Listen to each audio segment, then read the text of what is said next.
What's up? It's your boy Carcino here, and right away people are jumping to conclusions that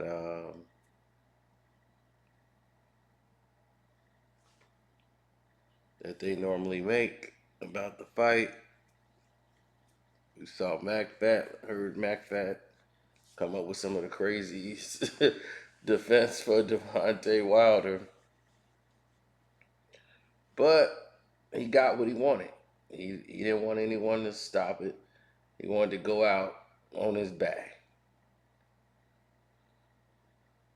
And I knew he would fall.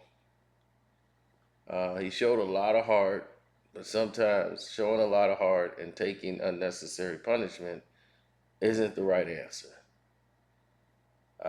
To me, the fight could have been stopped in round 8 or 9. He took about 3 more rounds of punishment than he should have. He was not going to win the fight, and it was over. There was nothing left for him at that time, and there was no need for him to even have to take, any more unnecessary damage. Fight was done. Fury had beaten him and broken him. And he was just looking for one big shot, which wasn't going to come. But he kept trying, and, to his credit, he did the very best that he could. You know, it's going to be a lot of soul searching that's going to happen for him. But the biggest question has been yet, well, it's yet to be answered until now. And the big question is, has we seen this before? Jermaine Taylor, the Razorback, put Arkansas on his back and was the unified middleweight champion of the world. The nicest human being, everybody loved him. He was great and could do no wrong.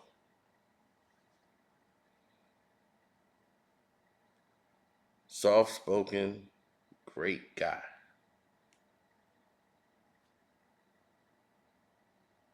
It's all everybody talked about.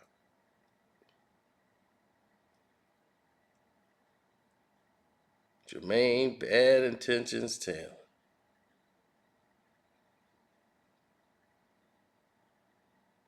So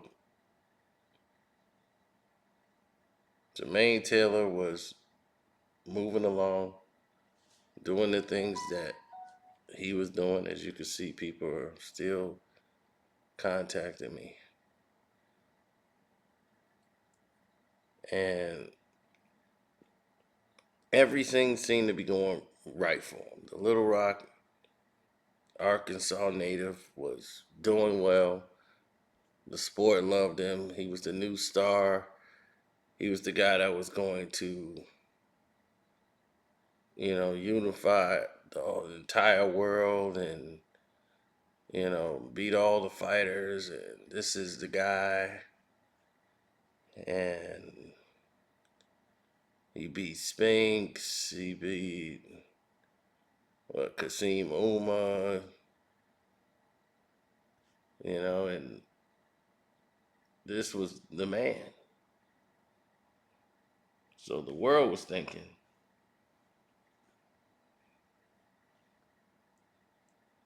this is it. Jermaine Taylor. Now, the punches he was taking and he was dishing out, many people didn't think nothing of it. Right? Then he fought a gentleman. He had a draw with Winky Wright. That was his first, like, kind of blemish on his record. Then he went on to beat Spinks and Kasim Uma. And right after this, it was the Kelly Pavlik fight when he got knocked out in 7 rounds. He came back. Him and Kelly went 12 rounds. Kelly Pavlik won again. Then he came back and got a couple of victories. No, one other victory. And that was a 12-round decision unanimously against Jeff Lacey, Left Hook Lacey. Now, Carl Froch in the super middleweight tournament. This is where the problems went. In a very short turnaround, he fought in November and came back and fought in April. That's a very short turnaround for somebody who just got out of a grueling, long 12-round fight. You finna go and join a super middleweight tournament with all the best middleweights in the world, with one big tournament to determine who was the best middleweight. And Andre Ward was put in this tournament basically because this was a way to fast track Andre Ward up the ladder. Now,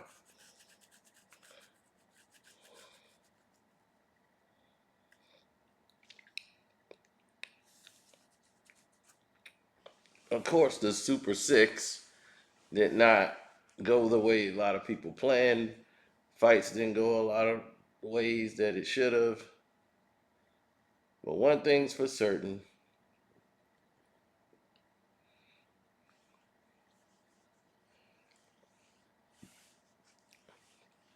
Carl Froch had to come back from behind and knock out Jermaine Taylor.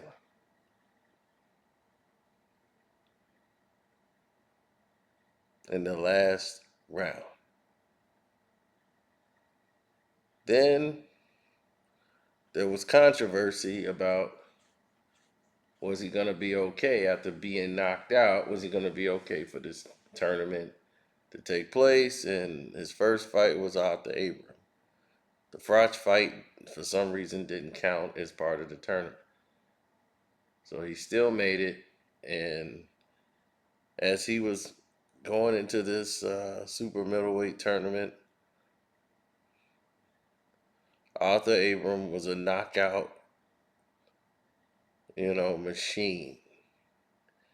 And once again, he was hurt taking big shots in that fight and was still on his feet and was taking unnecessary punishment. By the 12th round, he was knocked unconscious by Carl Froch.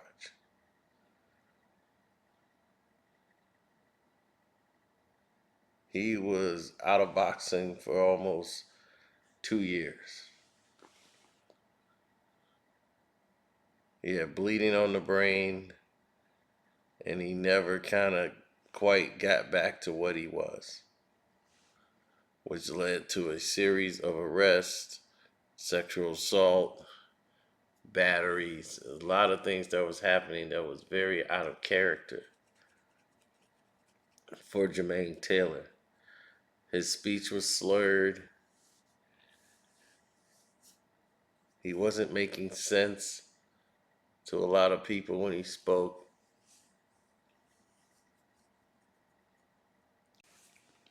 And many had concerns, will he ever be the same fighter he was?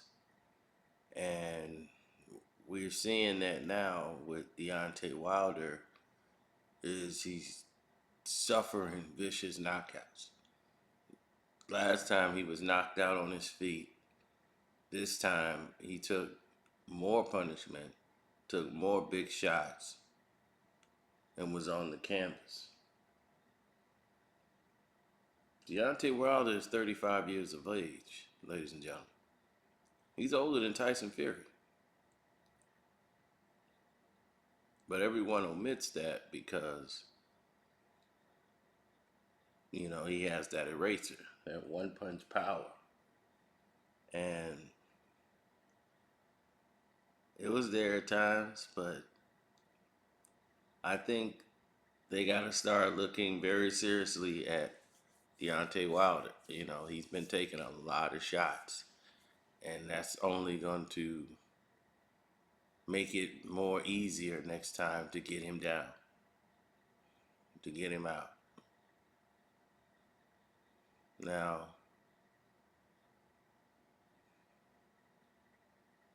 I don't know what everybody else is going to do as far as his camp and people that care about him. I don't know if he's got a bunch of yes men around him. I see that. But I just hope people pray for him. Hopefully he's okay health wise, but I've seen this show and it don't normally go well. He made a lot of money. So about time to think about probably stepping away. If you're Wilder, probably maybe 1 or 2 fights, maybe. But then it's time to consider stepping away. Fourth fight with Fury, I really don't think that's necessary. I don't think it'll ever happen. And if you're anybody managing Deontay Wilder, that's not a fight you would want to entertain.